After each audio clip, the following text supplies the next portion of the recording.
न्याय सिर्फ होना नहीं चाहिए, न्याय होते हुए दिखना चाहिए।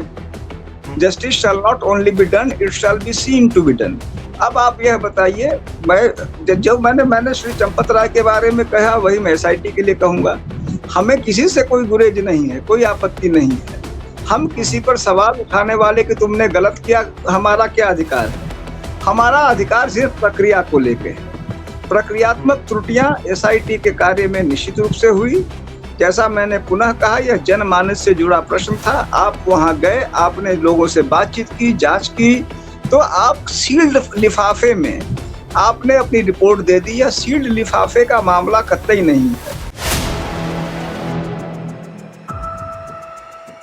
नमस्कार दोस्तों, कैसे हैं आप लोग? उम्मीद है आप सभी अच्छे होंगे। मेरे साथ आप देख पा रहे हैं पूर्व आईपीएस और आजाद अधिकार सेना के राष्ट्रीय अध्यक्ष अमिताभ ठाकुर जी जुड़े हैं। सर, बहुत बहुत स्वागत है आपका 4PM पर। बहुत बहुत धन्यवाद। सर, राम मंदिर को लेकर जिस तरह की खबरें आ रही हैं, जिस तरह के तथ्य निकलकर सामने आ रहे हैं, आपने तो बहुत पहले ही इसकी वार्निंग दी थी और पत्र लिखकर बाकायदा आपने जानकारी मांगी थी। 26 फरवरी 2024 को आपने ट्रस्ट से जानकारी मांगी, फिर सवा साल बाद 7 जून 2025 को दोबारा आपने पत्र लिखा और अब जो आपने आशंका तब जताई थी वो हो रहा है। तो किस तरह से देख रहे हैं सर? देखिए, मेरा यह मानना है कि कोई भी संस्था अगर उसमें ट्रांसपेरेंसी, अकाउंटेबिलिटी, पारदर्शिता और उत्तरदायित्व नहीं होगा तो निश्चित रूप से वहां पे अंधेरा हो जाने, शंका हो जाने, गड़बड़ी हो जाने की पूरी संभावना रहती है। ये एक स्वाभाविक स्थिति है। अगर कोई रूम में उजाला नहीं होगा तो वहां नीचे सर्प है कि क्या है, बिच्छू है, कोई नहीं जानेगा। कुछ न कुछ अप्रत्याशित, अनुचित घटित हो सकता है। तो राम जन्मभूमि के साथ, इस ट्रस्ट के साथ एक एक दुविधा की स्थिति यह है कि जहां एक और आम जनमानस को यह लगता है कि राम जन्मभूमि ट्रस्ट सरकार का है, भारत सरकार ने बनाया है, वही ट्रस्ट कहता है कि मैं प्राइवेट बॉडी हूं। ट्रस्ट आरटीआई में स्वयं को नहीं मानता। राइट टू इंफॉर्मेशन एक्ट में एक सज्जन हाई कोर्ट तक गए, वहां भी ट्रस्ट ने अपोज किया कि मैं अपनी सूचनाएं नहीं दूंगा। दूसरी ओर आम नागरिक यह सोच के कि यह राष्ट्रीय धरोहर है, राष्ट्रीय स्मारक है, एक भावना है, जन भावना है, यह राष्ट्र की क्या विषय है और यह राष्ट्र के वस्तु के ये लोग संरक्षक हैं। आदमी खुले दिल से उसमें दान दे रहा है और करोड़ों अरबों रुपए लोग दे रहे हैं। तो इस जो विरोधाभास है, जिसको अंग्रेजी में डाइकोटोमी कहेंगे, उसका ही यह दुष्परिणाम जो अब सामने आ रहा है। मेरी दृष्टि में हिमांशु जी, इसके लिए जो नितांत अनिवार्य है, पहली बात तो यह कि जो भी संदर्भ चल रहे हैं, मेरी अपनी सोच है कि इसमें जनपदीय पुलिस से इसकी विवेचना हटाकर तत्काल सेंट्रल ब्यूरो ऑफ इन्वेस्टिगेशन को दी जानी चाहिए, ताकि न्यायपरक स्थिति बने और लोगों को भरोसा हो कि न्याय हो रहा है। दूसरा, इन्फोर्समेंट डायरेक्टरेट और इनकम टैक्स को भी निश्चित रूप से इस पूरे संदर्भ का उत्तरदायित्व देना चाहिए। अंतिम बात हिमांशु जी, मेरी समझ में यह है कि इस प्रकरण में कम से कम देर आए दुरुस्त आए। हमारे यहाँ कहावत है, अंग्रेजी में कहते हैं इट्स नेवर टू लेट।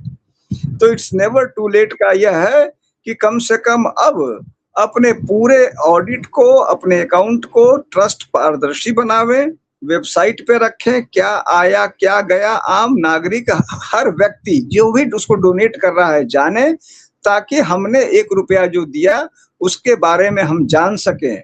क्योंकि भले यह कानूनी रूप से निजी ट्रस्ट हो, लेकिन आम नागरिक की निगाह में यह एक राष्ट्रीय धरोहर से कम महत्व की वस्तु कदापि नहीं है। अच्छा सर, आप चंपत राय की भूमिका को किस तरह से देख रहे हैं और आपको कैसे लगा, क्योंकि आपने पत्र भी लिखा था शुरुआती दौर में, आपको कब लगा कि गड़बड़ी हो रही है, कहाँ घोटाला हो रहा है, मतलब शंका हुई कैसे? देखिए, मैं व्यक्ति विशेष की भूमिका पर टिप्पणी करने का मेरा अधिकार नहीं है, लेकिन श्री चंपत राय इस ट्रस्ट के, मेरी जानकारी जहां तक है, वह इसके सेक्रेटरी जनरल हैं। सेक्रेटरी जनरल का पद किसी भी ट्रस्ट में सर्वाधिक महत्व का होता है। वह उस ट्रस्ट का एक प्रकार से प्रतिनिधि होता है। इस रूप में उनका उत्तरदायित्व है। यदि जो भी स्थितियां बनी हैं, उनके पास एक्सप्लेनेशन होगा, संभव है। लेकिन इतना जरूर है कि उन्हें अपने जो जो तथ्य हैं उनको एक्सप्लेन करना चाहिए। यह नहीं मैं कह रहा हूँ कि कौन गलत है, कौन सही है। 8 लोग पकड़े गए हैं, भई यह लोग भी अदालत में अपने आप को निर्दोष कहेंगे, अपना बचाव करेंगे। हर व्यक्ति को मुझ पर 2-2 मुकदमे हैं, मैं कई बार जेल गया, मैं अपना बचाव कर रहा हूँ, कह रहा हूँ निर्दोष हूँ, ये हूँ। लेकिन कम से कम मुझसे जवाब सवाल हुए, मुझे गिरफ्तार किया गया, मुझे जेल भेजा गया, सब चीज़ें प्रक्रिया हुई। आप न गिरफ्तार करें, कम से कम पूछताछ सभी व्यक्तियों से मेरी समझ में होनी चाहिए। उनके उत्तरदायित्व को स्पष्ट किया जाना चाहिए। उनके तथ्य लोगों भाई तुम्हारी भूमिका थी, नहीं थी, आपका इसमें कोई रोल था, नहीं था। आप कुशलतापूर्वक एक्सप्लेन कर लेते हैं, तो किसी को किसी से शत्रुता नहीं है। मुख्य बात यह है कि यहाँ किसी को किसी से शत्रुता नहीं है, लेकिन हर व्यक्ति को ट्रस्ट से लगाव है। तो अगर ट्रस्ट से लगाव और व्यक्ति विशेष से मित्रता की बात है, तो निश्चित रूप से ट्रस्ट, क्योंकि ये ट्रस्ट एक अद्भुत किस्म का ट्रस्ट है, जन भावनाओं से जुड़ा ऐसा ट्रस्ट संभवतः पूरे विश्व में कोई नहीं होगा। ऐसे में उस ट्रस्ट का जिसको उत्तरदायित्व मिला है, उनको उनकी भूमिका, अंग्रेजी में एक शब्द है सीजर्स वाइफ, उसकी भूमिका सीजर की पत्नी की तरह हो जा रही है। उसे सिर्फ पवित्र रहना नहीं है, उसे पवित्र दिखना भी है। अच्छा, अमिताभ जी, एसआईटी की जो भूमिका, क्योंकि आप प्रशासनिक तौर पर एक्टिव रहे हैं, आप खुद उस प्रशासन का हिस्सा रहे हैं, एसआईटी की भूमिका जिस तरह से संदिग्ध नजर आ रही है, या फिर एसआईटी वो काम सही ढंग से नहीं कर रही, हालांकि ट्रस्ट के ही कहने पर एसआईटी का गठन हुआ, ट्रस्ट के ही कहने पर एफआईआर भी हो रही है, ये जो एसआईटी बनी है, इसको आप किस तरह से देखते हैं? देखिए, मैंने अभी जो 2-3 छोटे-छोटे विधिक सिद्धांतों की बात कही कि न्याय सिर्फ होना नहीं चाहिए, न्याय होते हुए दिखना चाहिए। Justice shall not only be done, it shall be seen to be done.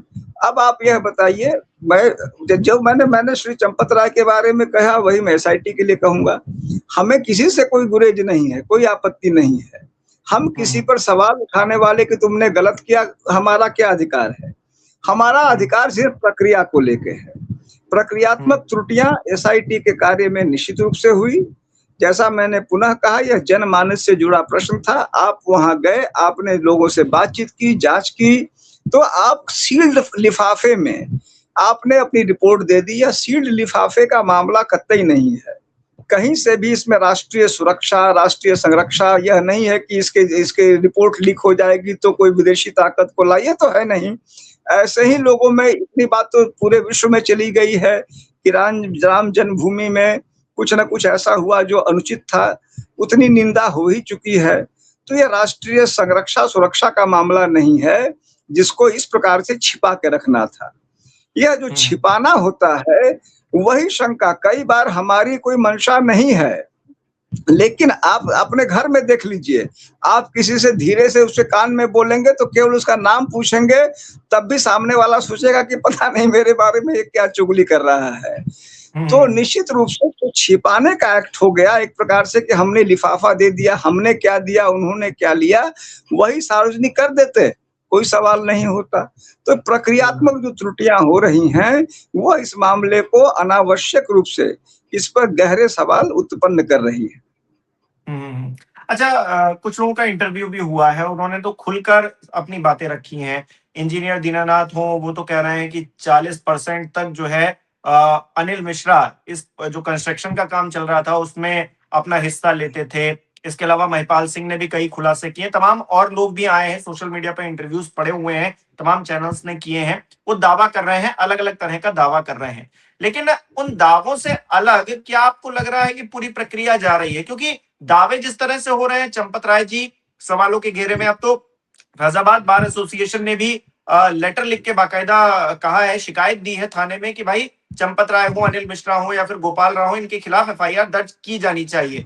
FIR दर्ज करने में लोगों पर क्या मतलब कोई दिक्कत आ रही है? क्योंकि ऐसा तो है नहीं कि ये पूरी तरीके से पाक साफ है। अगर शंका हो रही है तो एफआईआर करने में भी कोई दिक्कत है क्या? देखिए, मैं इसमें एक विधिक बात कहना चाहूंगा हिमांशु जी। मेरी अपनी जो समझ है कि इन पर एफआईआर की अब अलग से कोई जरूरत नहीं है। देखो, एफआईआर अभियुक्त के खिलाफ नहीं होता है, एफआईआर घटना का होता है। राम जन्मभूमि को लेके घटना घटी जो आपराधिक प्रकृति की थी, उस पर एफआईआर हो गया है। वो किसी के नाम से होता, अज्ञात होता, उससे अंतर नहीं है। लेकिन यह ज़रूर है कि जो ट्रस्ट के मेंबरान हैं, उनसे उनका उत्तरदायित्व पूछना, उनकी ज़िम्मेदारी पूछना, उनसे सवाल करना। अब देखिए उसमें भी 2 तरह की भूमिका हो सकती है, एक प्रशासनिक लापरवाही की, एक आपराधिक मिलीभगत की, जो संभावना है। लेकिन कोई भी चीज़ तो बिना पूछे तो आप नहीं ना जान सकते हैं। जैसे आप मुझसे कोई सवाल कर रहे हैं, आपने अभी एक सवाल किया, आपके मन में शंका आई, आपने सवाल किया, मैं उत्तर दे रहा हूँ। आप संतुष्ट हो, असंतुष्ट हो, यहाँ समस्या जैसा मैंने कहा, जैसे एसआईटी ने गोपनीय रिपोर्ट दे दी, उसी प्रकार से अब दोबारा एफआईआर की नीड नहीं है, लेकिन इनसे सवाल पूछने की नीड ज़रूर है, नंबर 1। नंबर 2, इस मामले में पुलिस के लिए भी ज़रूरी है कि वो लगभग दिन-प्रतिदिन के हिसाब से अपनी विवेचना के तथ्यों को लोगों तक एक शॉर्ट नोट के माध्यम से, जैसे होता है ना कि बड़े लोग जब अस्पताल जाते हैं तो उनका हेल्थ बुलेटिन जारी हो जाता है, क्योंकि लोगों को उनसे भाई एक जुड़ाव होता है कि हमारा नेता कैसा है, शाम में अफसर ने बता दिया, डॉक्टर ने। तो इस मामले में आप और हम और हमारे जैसे न जाने कितने लोग उद्वेलित हैं। तो अयोध्या पुलिस से जब तक उनके पास विवेचना है, जो न्यूनतम अपेक्षित है वह यह है कि तुम हर शाम एक छोटा-सा शॉर्ट नोट बता दो कि आज दिन भर में हमने यह किया। यह मामला है, आप दबा के नहीं रख पाएँगे।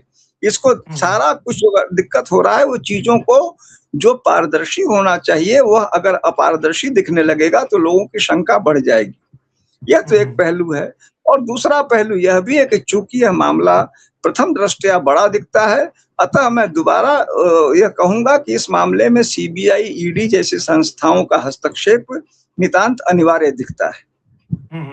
अच्छा, कुछ लोग शिकायत कर रहे हैं सर कि बड़ी मछलियों को जो है छोड़ा जा रहा है और छोटी मछलियों को पकड़ा जा रहा है, और इस पूरे मामले में जो है पारदर्शिता जो होनी चाहिए वो दिखाने की कहीं से कोशिश नहीं की जा रही है, और जो बड़े लोग हैं वो सीधे तौर पर बचते हुए, ना एफआईआर, ना कोई ऐसी सख्ती, कुछ मतलब उनके खिलाफ कुछ नहीं दिख रहा है, बल्कि वो ड्राइवर और जो पैसे गिनने वाले लोग थे उनको पकड़कर प्रशासन ये दिखाने की या फिर सरकार ये दिखाने की कोशिश कर रही है कि देखिए हमने राम मंदिर पर तो दूध का दूध और पानी का पानी कर दिया। हालांकि 15 दिन और बढ़ाया गया है एसआईटी का जो जांच पड़ताल है उसको, और कहा जा रहा था क्योंकि योगी जी कह रहे थे कि 500 साल इंतजार किया, 15 दिन नहीं कर सकते, 15 दिन में दूध का दूध और पानी का पानी हो जाएगा। अब वो जो टाइमलाइन थी वो 15 दिन और बढ़ गई है।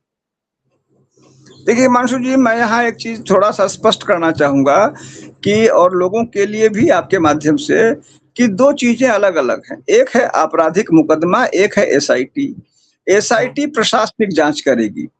एसआईटी की जाँच संभव है कल को जो विवेचना चल रही है, मुझे लगता है अयोध्या थाने में ही शायद ये मुकदमा दर्ज हुआ होगा, एफआईआर।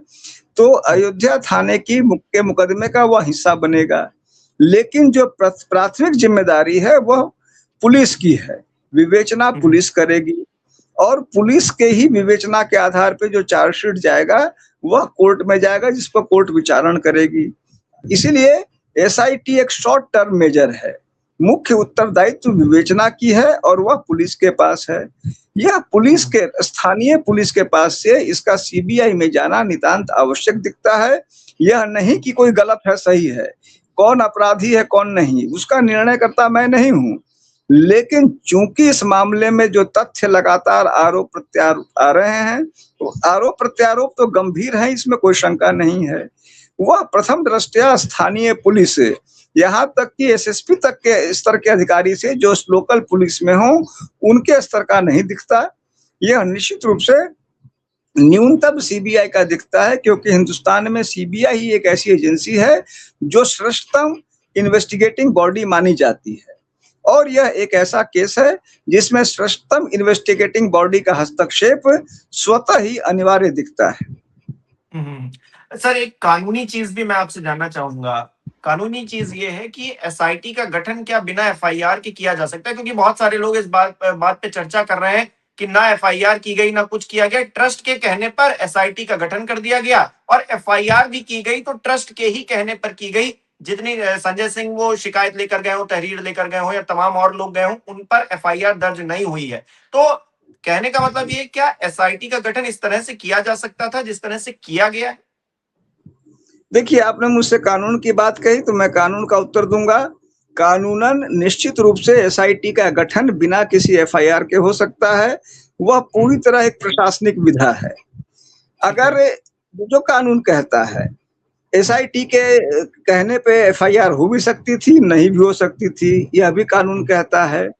एक मामले में एक और अनेक एफआईआर भी हो सकते हैं, वह भी कानून कहता है। चौथी बात यह, मैं आपको एक छोटे से उदाहरण के रूप से बताऊंगा, इससे बिल्कुल अलग हटके। ऐसा भी केस हुआ है, मैंने स्वयं देखा है जब मैं पुलिस में था, कि एक व्यक्ति ने जाके पुलिस थाने में कहा कि मेरी बीबी की हत्या हो गई है और हत्यारे भाग गए हैं। तो वह एफआईआर करता हुआ इन्फॉर्मेंट हुआ और विवेचना हुई और मालूम चला कि वही अक्यूज्ड है। तो एफआईआर के बाद इन्फॉर्मेंट भी अक्यूज्ड बन सकता है। इसीलिए एक एफआईआर हो गई, वह पर्याप्त है। अब एफआईआर पे चर्चा और एसआईटी पर चर्चा की जगह जो महत्वपूर्ण है मेरी दृष्टि में, वह मात्र यह है कि उसकी निष्पक्ष और पारदर्शी विवेचना हो और उच्च स्तर पे हो। आपको लग रहा है सर, आखिरी में यही सवाल, आपको लग रहा है जो प्रक्रिया चल रही है उसके तहत निष्पक्षता और जांच पूरी तरीके से सही हो पाएगी? नहीं, उसके कारण मैंने यह बताया, मैं किसी व्यक्ति या किसी संस्था पे कोई आरोप लगाने के स्थान पे यह कहूंगा कि स्थितियां होती हैं। अब इस मामले में जहां पर कि बड़े लोगों के नाम लगातार लगाए जा रहे हैं, वो सही भी होंगे, गलत भी होंगे, लेकिन अब जनपदीय पुलिस पर लोगों का विश्वास नहीं होगा कि उसने, जैसे आप ही कह रहे हैं कि बड़ी मछलियां, अभी से ही बड़ी और छोटी का एक अंतर लोगों के मन में आ गया। तो सीबीआई के लिए वह उतने बड़े नहीं होंगे जितने बड़े वह अयोध्या के पुलिस के लिए होंगे। हर व्यक्ति, जैसे मान लीजिए ग्राम प्रधान के लिए ब्लॉक प्रमुख भी बड़ा होता है और मुख्यमंत्री के लिए ब्लॉक प्रमुख की कोई हैसियत नहीं होती है, हर एक का स्तर है। तो चूंकि इस मामले में ऐसे नाम आ रहे हैं जिनको जनपदीय पुलिस बहुत बड़ा मान लेगी, सीबीआई तो बड़े बड़े राजनेताओं को, मुख्यमंत्रियों, पूर्व मुख्यमंत्रियों को बुलाती है, तो वह उनको उतना बड़ा नहीं मानेगी। इस मामले में जब तक सीबीआई के पास विवेचना नहीं जाएगी, लोगों को विश्वास नहीं होगा। हो सकता है कि यह बिल्कुल सही विवेचना कर रही हो, लेकिन विश्वास नहीं पैदा हो रहा है, ना आपके मन में, ना हमारे मन में, ना किसी और के मन में। बिल्कुल। और राम के नाम पर अगर लूट हुई है और हमारा विश्वास अगर कायम नहीं हो पा रहा है, तो अपने आप में ये भी एक संदेह की बात है। बहुत बहुत शुक्रिया सर, हमारे साथ जुड़ने के लिए, तमाम अपनी बातें साझा करने के लिए बहुत बहुत धन्यवाद आपका। हमारे दर्शक किस तरह से देख रहे हैं, कमेंट करके जरूर बताएं। बहुत बहुत शुक्रिया।